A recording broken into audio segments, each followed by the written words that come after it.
back to Wealth Dynasty. Today we have a very important, very interesting episode.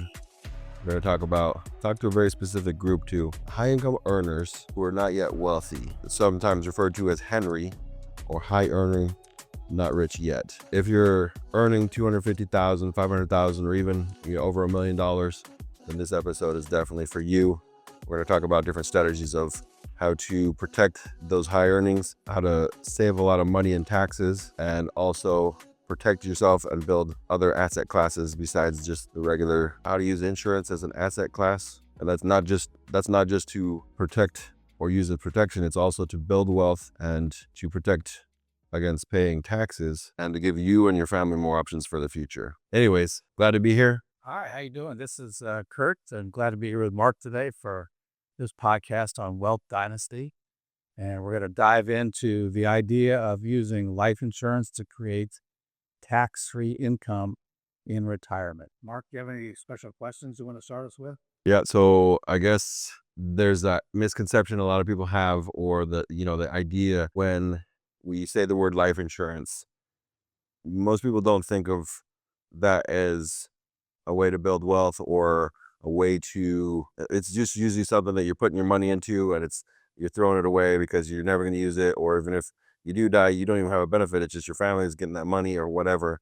So I'm excited because we're going to deep dive into those topics, overcome a lot of misconceptions, and also ways besides your IRAs, your Roth, or a 401k that you can really put away large sums of money, correct? To get out of or reduce your tax burden significantly.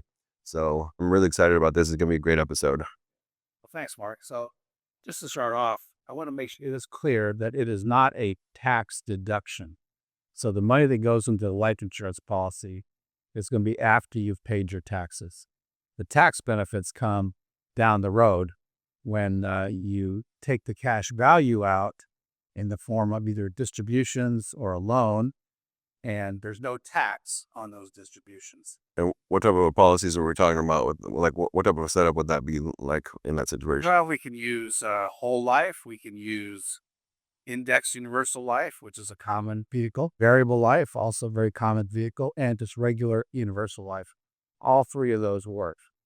And so you said already that usually you think of life insurance as an expense, but here what we're doing is, and sometimes you buy term insurance, you're looking for the lowest cost and the most insurance.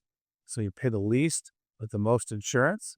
But as you know, of course, that runs out in 97% of cases. Here, we're actually putting as much in as we can up to the federal limits and keeping the insurance amount relatively low compared to the premium, but accumulating cash value, because the cash value grows on a tax-deferred basis and then can be accessed later on a tax-free basis. Now, just a little highlight, of course, we're not CPAs, we're not tax experts. This is just part of the IRS code. It's been around for many, many years, nothing new under the sun. And there are some federal limits on how much you can put in relative to the death benefit. And the reason there's limits because it's such a good deal. Okay, the IRS limits it a little bit. Crack down on that stuff of a good deal. Okay, otherwise it wouldn't limit it, right? Correct. So what do those limits look like? What are we talking about here? Like numbers on your age and so forth. You have to have a certain amount of life insurance relative to the premium going in. Okay, and those are all known by the insurance companies, and it's part of the illustration. Everything that's set up is within those limits.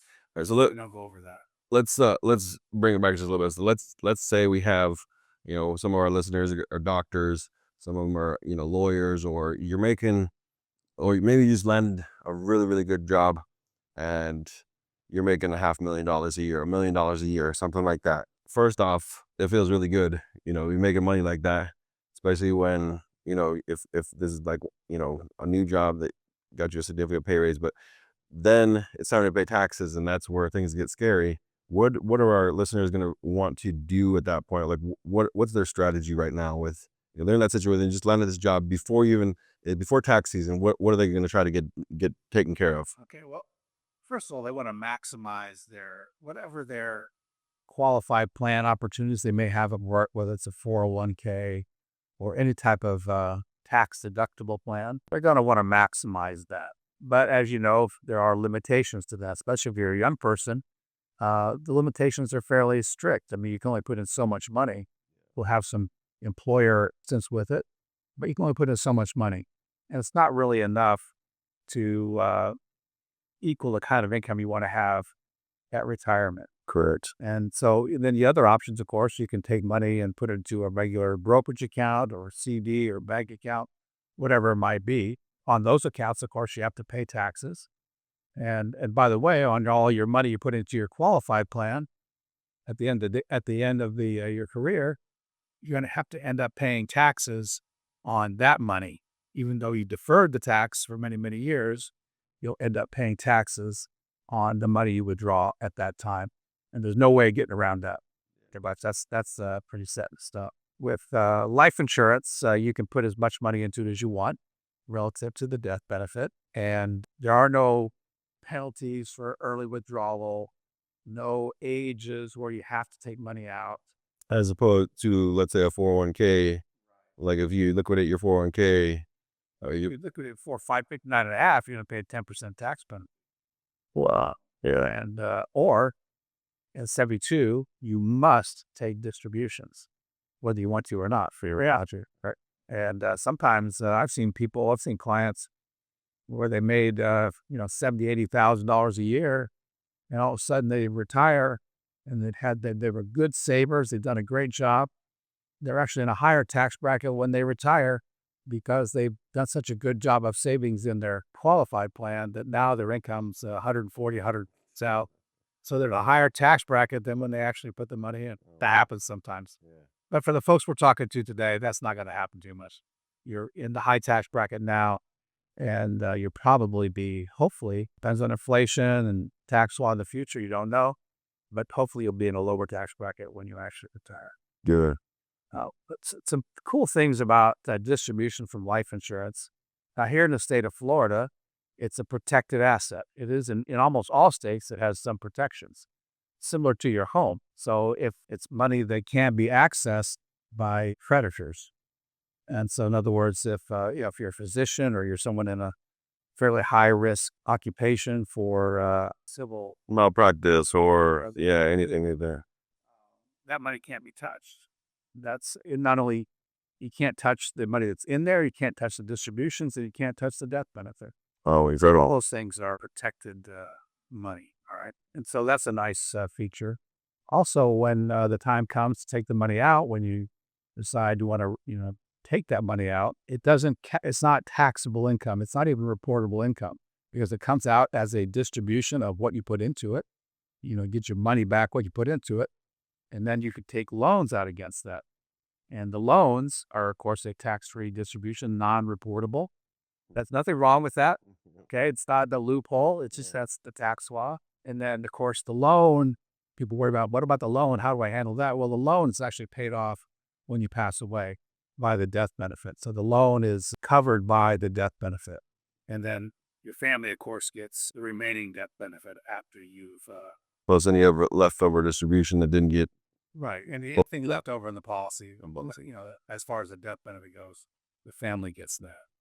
So it's a pretty nice idea, pretty good. And actually what you talk about, diversify your investments. You also want to diversify your distributions in retirement. Yes, you're going to have your qualified plan money. You're going to have your savings or your brokerage money. And then you can have the life insurance. The life insurance has the advantage of not being taxed. The qualified plan money will be taxed at whatever your ordinary income is rate at the time that you retire. That's what for the time you take a distribution, that's what's going to be your tax rate. And then, of course, your savings accounts, it's the same thing. Or if it's in the brokerage account, whenever you sell something, you're going to have to pay capital gains tax. And so at the end of the day, the tax deferral and the tax-free distributions make up a big difference because taxes, quite frankly, are a big drag on your investments. So let's say a doctor and I'm making $1 million a year right now, and I want to get maybe a $10 or $15 million policy for myself when I pass away. And on top of that, I want to, put away 600,000 or 500,000 of my income. Am I paying taxes on any of that 500,000, or is that I only pay taxes on the remaining amount of what I made this year, or where are we sitting? Where would that be at? I'm just using life insurance only. It's not a tax deduction. So it will not reduce your taxable income by making a deposit or a premium payment. To the premium for the life insurance. But then the extra money that I'm putting into a Your qualified plan money, of course, you'll get a deduction for. But we're not mixing the two at this point. So we're using the life insurance as a separate, totally separate asset, not connected to your qualified plan. and this is not, well, off topic, but this is not the one we're setting up for Joe and Karen. For them. Yeah, that's a different topic. That's a completely different topic. Okay. All right. Perfect. Yeah, we can mention that, and then we could say we're going to talk about that. That's a whole other episode. Yeah. So there is a way to get a tax deduction for your life insurance. If you're an employer with typically just a few employees, can do what's called a cash balance defined benefit plan. Now, we're not going to go in depth on that today, That's a couple episodes. but we'll go in depth on that another time and explain how all that works. But right now, let's just talk about life insurance as a separate piece of your overall portfolio. Perfect. That's good. So it's really a marvelous thing so there's no penalty for early withdrawal. You can access the cash value. Whenever there's cash value in there, you can access it. You can borrow some out, can use it for college education. Oh, and by the way, assets inside your life insurance, if you're worried about your children getting access to money for their college educations, life insurance is a great way. It also doesn't count as an asset when you're filling out your FAFSA information. That's incredible. But everything else does count. Correct. So they look at your bank account, they look at everything else, but the life insurance money and annuity money don't count. So they'd still be able, they'd still be able to qualify for like Pell Grants and all these other awesome programs that are available. Wow. Government loans. Government loans. That's awesome. Yeah. And it also doesn't count against how much you have to contribute as a parent. Okay. Okay. Wow. That's a great option. It's a great option. Anybody who's got, I should put all the money in life insurance. We're not saying that at all. This is a piece of your overall portfolio. And there should be a need for life insurance as well. So in other words, people don't typically do this unless there actually is an importance of value to the death benefit as well, because the death benefit's always in excess of the cash value and is paid out to the beneficiary income tax free.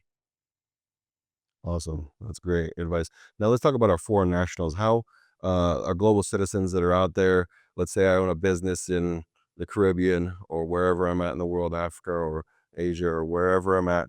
I want to get one of these policies. I'm making over $1 million a year with my family business.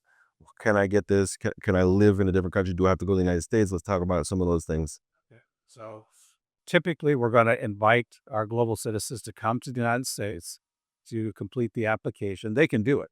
Absolutely, they can do it. And it's a great asset for them. It's all in US dollars. The payout, the payouts. Cash value, the payouts in US dollars. They have to, of course, pay for it in US dollars.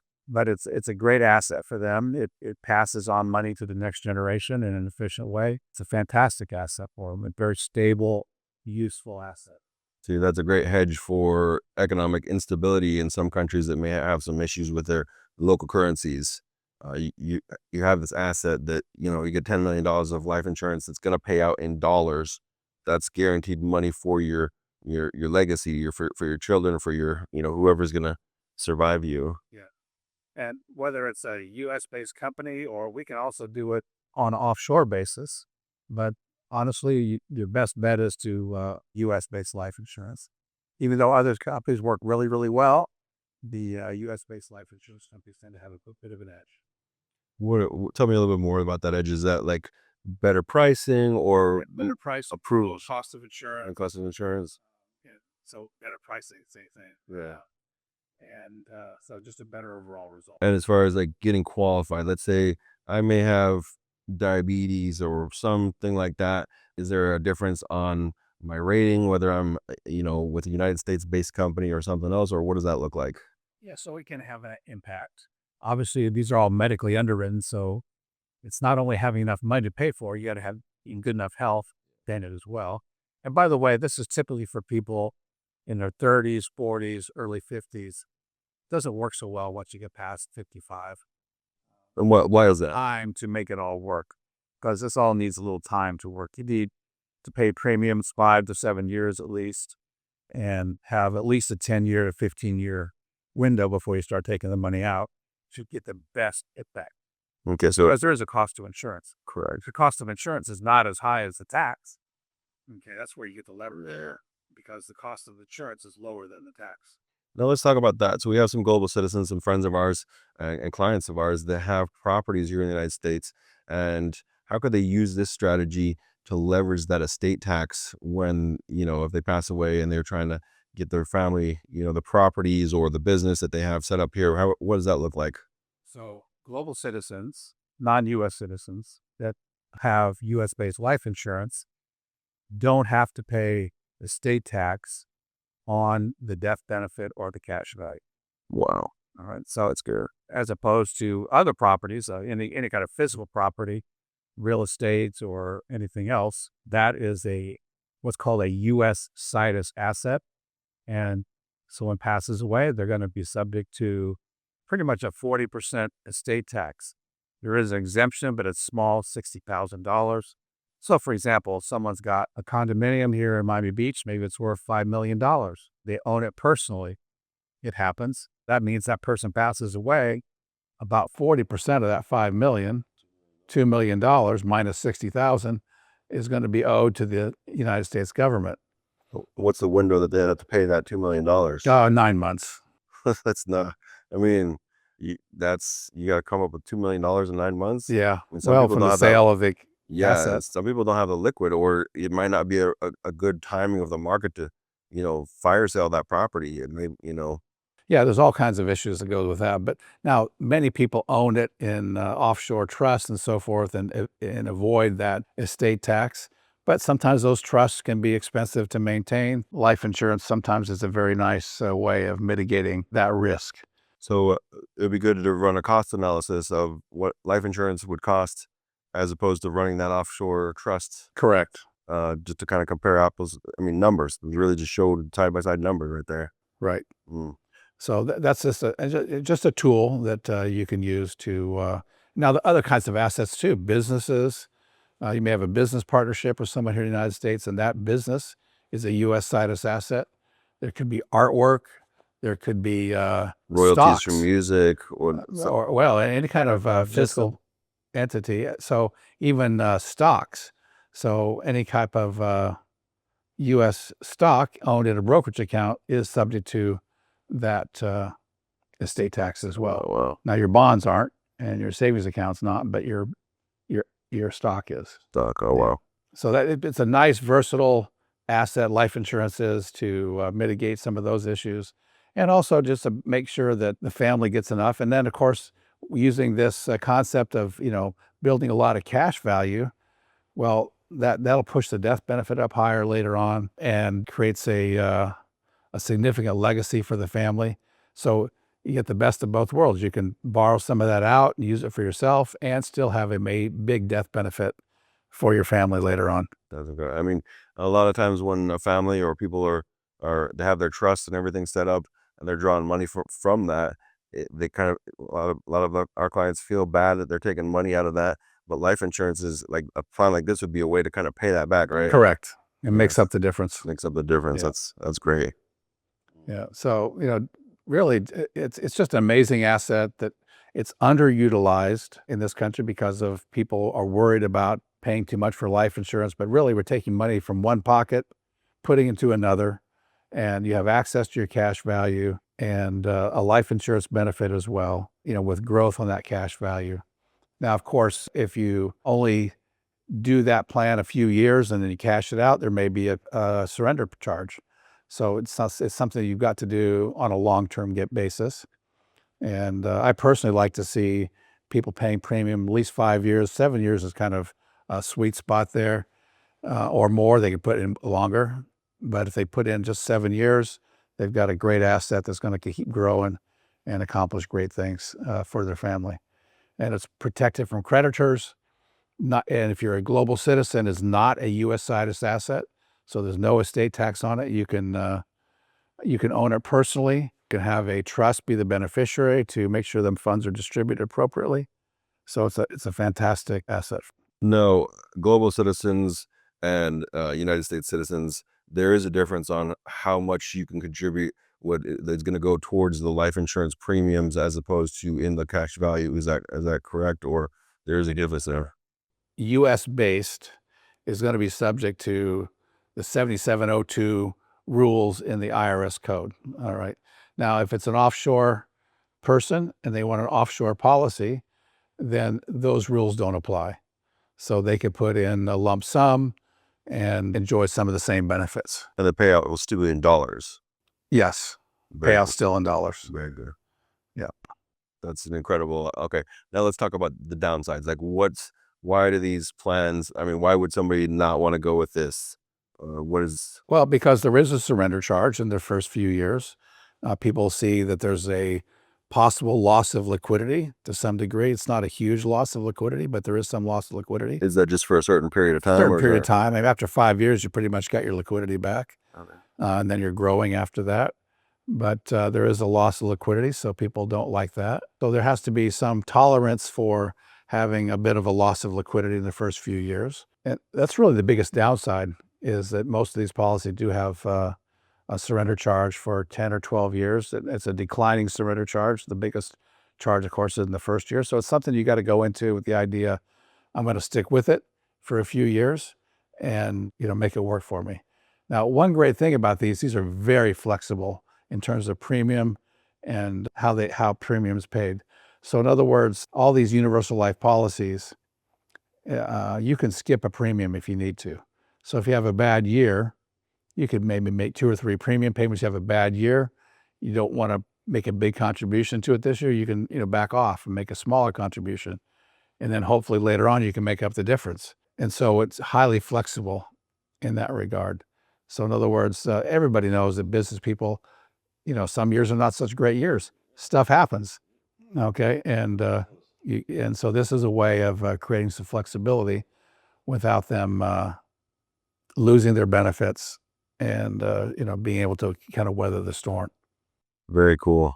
And so one great thing also about the distributions is that one super good idea on the distributions when it comes time to use the money, if you've got stock investments or your qualified plan is in the market, maybe you have a bad year in the market, okay, and you don't want to drain assets out of market-based assets. You don't want to drain money out of market-based assets. So you use the life insurance to make up the difference that year, tax-free. That way you're not taking money out of your market-based assets on a down year. That's the last thing you want to do. No, and that's an incredible. Just bringing that up. Obviously, us investors know when there is a down year, that's when you want to be pouring money to buy up those cheap stocks. Like, that's the time to buy. And could you use that life insurance, the money you have accumulated, to purchase? Absolutely. You could. In your accumulation phase, if you want to use it to pull some money out, buy some riskier assets, you could do so. Wow. See, this is kind of like, it's a tool that has lots of different uses, lots of different applications. And again, this is not the only way that you should be investing your money. This is not the only way that you should be socking away as much money as possible. This is an additional option to diversify that has tax benefits. It's got obviously incredible benefits that we just talked about. So one other thing in the distribution phase, if you're a U.S. person, when you're 65, you go on Medicare, right? So Medicare Part B, the cost of Medicare Part B is income-based. And so if you're over 65, maybe you're retired, you want to minimize your income, because not only for tax purposes, but also because Medicare Part B is way more expensive if you've got a large taxable income as opposed to not having that. And of course, life insurance distributions are not reportable, so it doesn't create income that counts again and creates a higher Medicare Part B premium. wow, So it's a nice that's a great nice feature there. Yeah, that's good. Okay. That's something that you wouldn't think about unless you were on Medicare. Right. And people don't think about that, now. If you're 35, 40, you're not thinking about that, but that's a real thing. Correct. And it's quite intrusive, quite frankly. It's a big difference between $450 or $500 a month for Medicare Part B and $150 a month for Medicare Part B. That's a big difference. Yeah. What else can you think about? What else? Is there any other? I think that's pretty much it. That's pretty simple. Yeah. Now, as far as like providers, any life insurance company almost every insurance company has this, or does every company have this, or is there the preferred companies? So, there's several life insurance companies that provide this type of policy. Again, we can use whole life, index universal life, variable life. All of them work. Depends on your risk tolerance and so forth. And there's several options to choose from. It's a competitive marketplace. And of course, what we do here at Wealth Dynasty is we're going to look around for you and try to understand what the best options are. Yeah, definitely for each individual. It's individualized. Very individualized. Yeah, that's where we work to find. We get to know your situation specifically, and then since we work with so many providers, we can just really tailor that fit to your specific situation, whether you're U.S. based or whether you have U.S. assets or not, or whether you're outside of the country, or whether you have nothing to do with the United States. That's completely fine. We can still get you that, one of these plans set up, and with payouts in dollars still.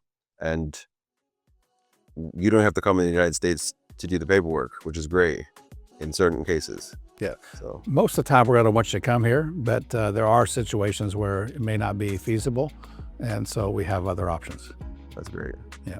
Well, thank you for listening today to Wealth Dynasty. We've talked about Henry, high earner, not rich yet, and talked about how to use life insurance as an asset, how to create significant tax-free death benefit for your family, as well as tax-free income later on in retirement. We've talked about how life insurance works in various ways for this situation, and highlighted how the protected in most states, from any kind of civil liability. Hope you've enjoyed today. Please subscribe and let us know what you think. We're delighted to hear from you. If there's other topics too, if there's something that you want to hear more about, or something we talked about, you want some more additional information, our contact information is right here in the show notes. Feel free to reach out. Okay, thanks.